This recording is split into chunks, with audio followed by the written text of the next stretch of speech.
Bismillah, wassalatu wassalamu ala rasulillah wa ala alihi wa ashabihi wa man yattabihum bi ihsanin ila yawmiddin, amma ba'd. So I wanted to do a video about my time in Ghana. Now, I haven't been to Ghana in 17 years. They've been so since 2007, and that's due to a variety of factors, largely familial and personal issues, which I was having between, say, sort of 2007 to 2012. And other things as well, in terms of I was in Morocco for a few years, and my family came to the UK, and kids. So due to those factors, that has led to that long hiatus and lengthy absence away from Ghana. But at the same time, there have been some benefits in the absence. The first one being that I can see improvements in the country, and that's what I want to talk about today in this video. In terms of the improvements which I've seen in that 17-year gap, have been in the following. Firstly, with regards to the clear improvement has been with regards to the electrical grid. When I was here last in 2007, I was also in Ghana in 2001. In 2001, I was here doing some field research for my master's thesis, which was on the history of Islamic education in Ghana when I was at SOAS. And in 2007 when I came, and I heard this was an issue more so in 2012, but when I was here in 2007 at my mum's house, what used to happen in Ghana was what is known locally as light off, where around Maghrib time, at dusk, the electric would cut off and people just walk around the sort of streets of Accra with torches and that kind of thing. So it's quite, but it was just like normal, everyone was used to it. Now, that's not the case. Since I've been here over the last month, the only time the electric went off was on one occasion, and that was just for about 10 minutes or 5 minutes. So Ghana's done really well. There's been real progress in that regard with regards to diversification of its electrification and its electrical grid, thermal power, hydroelectric, solar, to the extent that Ghana now actually outsources electricity to neighbouring countries like Ivory Coast, Togo, Burkina Faso, and so forth. Now, there's been some issues with regards to that outsourcing, to be honest, because although Ghana has over maybe 80% electrical coverage, there are still some remote villages in some of the different regions, like Eastern region, for example, where probably, and also the North as well, where they probably still don't have electricity. So it's good that they're helping neighbouring countries, but I think it should be with regards to supporting them to develop their own electrical infrastructure, rather than kind of completely outsourcing. And there's also talks about outsourcing further electricity to Nigeria in exchange for gas. There's an energy deal which is currently being discussed at the moment. Another improvement which I've seen is with regards to the road system. When I was here, some of the roads were not complete, not developed, still kind of mud roads. Now it's clear change and clear development and transformation with regards to the road infrastructure. Although, I mean, there's still ongoing works currently right now as well. And there's still some issues issues with regards to the road system which are still being developed. But largely, I've seen a clear improvement in that regard. And I've put some videos on some of my WhatsApp status, which I'm sure people have seen when I've been driving around with my brother or with other people with regards to that. That's a clear improvement. A third improvement I've seen, and a massive change, is that there's more opportunities for young people in Ghana. Now, Ghana has a good education system anyway, good literacy anyway, and the president, Akufo-Addo, about 10 years ago, he made education free. Before there were fees attached, but now primary level education is completely free. So that's really improved education. Education is really big in Ghana. But along with that, there are more opportunities for younger people. So there's more opportunities for younger people to go abroad to study, UK, US, Canada, etc. And also alongside that, I've noticed that there seems to be more internal investment opportunities and business opportunities for young people, to the extent that I've noticed that there are even some franchises which have been set up by some young guys who are at university in Ghana, and then they found a niche, and then they eventually set up a restaurant franchise, things like that. Other things as well, you see a lot of opportunities as well for sort of people to have opportunities to grow their businesses. So that's an improvement. Fourthly, with regards to property, boom. There's a huge property boom in Ghana. A lot of new builds, a lot of development, a lot of building work and construction taking place. And that's, case in point is the area where my mum lives in Accra. When I was here in 2007, there's only a few properties in the area. Now, it's just booming and buzzing.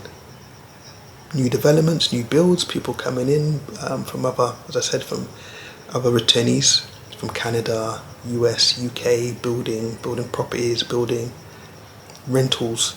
So that's clear improvement in that gap, in that 17-year absence. So although the absence was quite a lengthy one, with that, the benefit in that is that I've seen clear changes, which if I was sort of coming back regularly, I wouldn't have necessarily, those changes wouldn't have been so apparent. So there are things which I think are important to say with regards to the improvements which I've seen. In terms of the pros and cons, in my humble opinion, with regards to Ghana and living in Ghana, and I'll start off with the cons first. A lot of people start with the pros. I'd rather start with the cons first to get them over and done with, get them out of the way, and you deal with the more difficult issues firstly. Some of the cons for me are, firstly, pollution. There's air pollution and there's also noise pollution. In terms of the air pollution, I think that's obviously with the increasing economic prosperity of the capital. I'm talking more about Accra. I'm sure if I went to other parts of Ghana, if I went to the eastern region, which is where my parents are originally from, they're from the eastern region originally. However, their ancestors originally came from the Ashanti region, and then they migrated in the 19th century from the Ashanti region to the eastern region in the mountains, the Kwao Mountains. But both my families, both my father's side and my mother's side, their clans are actually Ashanti clans. In any case, I'm sure if I was to go to that region, there's no issue with regards to pollution there. But in the capital, the economic prosperity has brought with it really bad air quality in some parts of Accra, really bad air pollution. That's quite stark. And I think there's issues which could be done to mitigate against that. There could be more work locally done to mitigate against that. There could be increased usage of electrical transportation, for instance, and I'm going to discuss that. Also, noise pollution is really bad in terms of some of the Nasara and their tuqus and ibadat, batila, singing, you hear it, banging, music, singing, right, and it goes on for hours. That's the issue. It's not that it's just a short time. It goes on for hours and goes right in your house. So depending upon where you live, that could also be problematic, and it's really annoying. Linked to that also in terms of the noise pollution, sometimes on the weekends the bars and stuff have a lot of music going on as well, so that's really annoying as well. So there's air pollution and noise pollution. Also, thirdly, is with regards to sanitation. Although sanitation has improved a lot in Ghana, there's still parts of Ghana still has very poor, very bad sanitation. And open sewage, sometimes some places, open drains, so there's work that needs to be done in that regard. Linked to that also is in terms of recycling and rubbish disposal is quite bad. What people usually do in Ghana with regards to rubbish. Now plastic bottles such as this, they're actively and routinely recycled in Ghana. But other things like card, paper, what they do in Ghana, they just seem to burn it. So it's not disposed of in the most sustainable way. So there are issues around how can rubbish and be effectively disposed rather than just burning it, and then also increased recycling. And there's some issues with regards to that which could be improved. In terms of transportation, what the common mode of transportation in Accra is what's known as a trotro, which is kind of like a space cruiser, 10 CR or 12 CR space cruiser, which people pack out. And it's very cost effective if you're travelling by that. It just costs about 5 cedis, which is about 30p to get from one part of Accra to the other. But with that, it can be packed out, and also with that, you have to rush and run for them. So it's a bit of a, it can come across a little bit like Hunger Games, trying to run and compete with other people to try to just get on a 10 seater or a space cruiser. So that's an area which could be developed. I also think in terms of the public transportation system in Ghana, it could be improved in a few ways.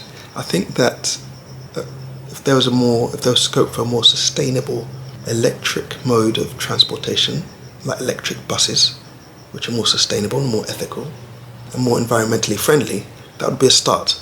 Now, this isn't necessarily a pie in the sky suggestion, because Senegal has adopted something like that already in the capital of Senegal, Dakar, which you can see. So they have an ethical minibus, or an ethical bus system, which is sustainable and run by electric.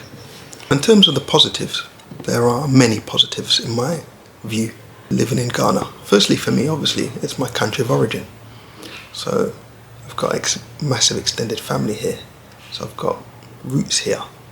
So it's easier for me to navigate things here.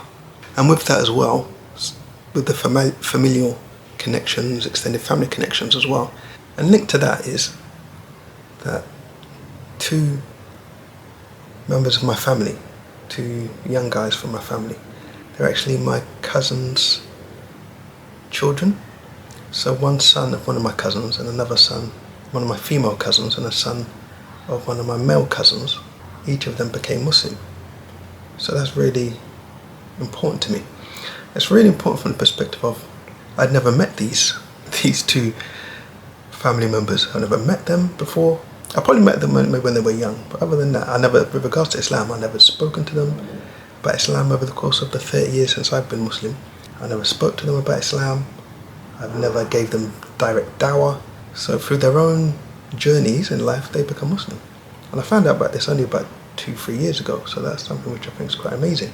So, and it shows, obviously I will make general dua for my family, and will give dawah to my family as much as I can. But I thought that was something which is really important to me. That's really profound for me as well. And it shows as well, Allah subhanahu wa ta'ala doesn't need us. We still do what we can now. Allah subhanahu wa ta'ala says, if you help Allah, then He will help you and plant firmly your feet.